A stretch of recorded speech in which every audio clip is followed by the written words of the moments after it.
So Craig just said about, I don't know, 15 minutes ago that you were going to be on, but I just wanted to share something with you. In 2023, I was diagnosed with brain cancer, and your book, Relentless Success, was given to me as a gift. I played baseball growing up and in university.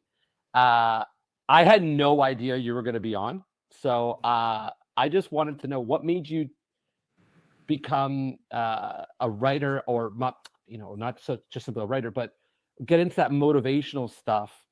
Um, and I also, and what this is more of a comment, but it's, if you have never felt that you've actually inspired somebody, this is a living proof of somebody that's taken the time to read the 9 point system. So I just wanted to let you know that. So cool. First, Darryl, thanks, and and I'll say all the blessings to you Thank you. for longevity, a long life. Enjoy your family. Every day is a Hmm. day for, you wake up, go vertical. It's like it's a great day, right? Hmm. And a lot to be grateful for. Interesting. It was I was actually, and you said that you were going through some cancer. My father was going through multiple myeloma, blood cancer, and in this run, that it was a 20-year fight, and towards the end, I was in Phoenix. They live up in just outside of Seattle. My mom called me. I was driving on the freeway, and she says, you got to get here now. And I literally did a U-turn, went straight to the airport, jumped on a flight, got the quickest flight I could get. I flew to Seattle. While I was flying to Seattle, I had no idea that when I landed, with my father would be alive or not. I just didn't know.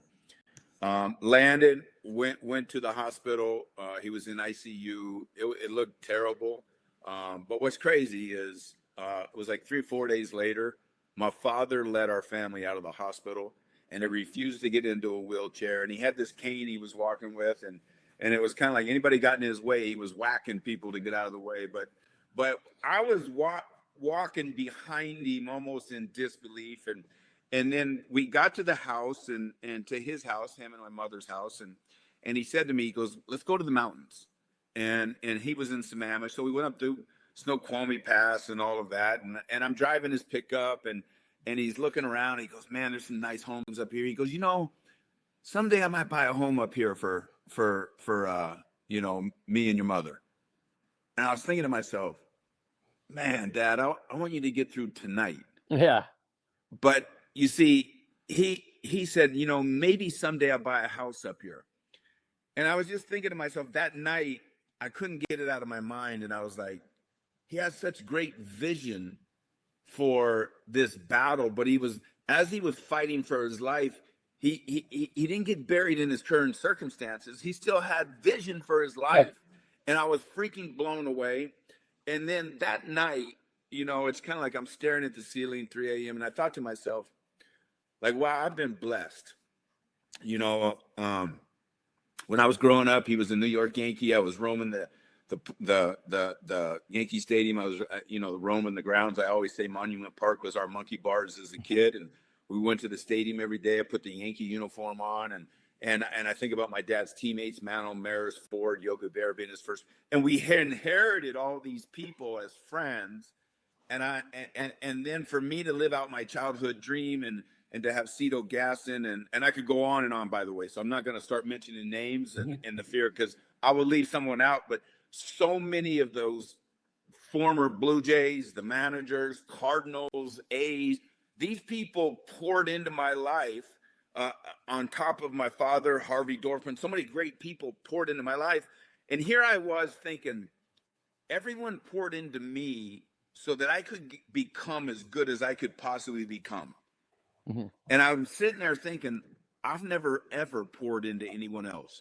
I've never shared, let me tell you about this setback, and let me tell you about how Cito Gaston helped me here, Tony La Russa helped me there, Dave Stewart helped me there, Dennis Eckersley helped me there, Tom Hankey helped me there. I didn't share anything with anyone.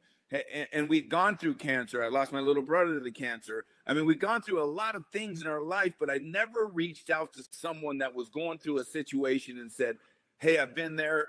I'm here to help you. Mm-hmm. And I thought, man, it's kind of like I felt like the Dead Sea. And it was like the next morning I went downstairs. My father was sitting in his chair. I said, Dad, I'm going to write a book. And he was like, man, you should. And I was like, Dad, I didn't tell you what I'm going to write the book on. And my book idea started about it. The title was going to be Lessons from a Father. Okay. But then as I started to write the book, I didn't really intentionally write a 9-point system, but it became a 9-point system. Okay. And each point of that system I was at a place where I needed help, and I had a group of men and people around me that was supporting me. Wow. And it really inspired me to where, like, this is my next thing that I have so much passion in, is supporting, helping people, not just achieve more, not just make more money, have more fulfillment, understand life better,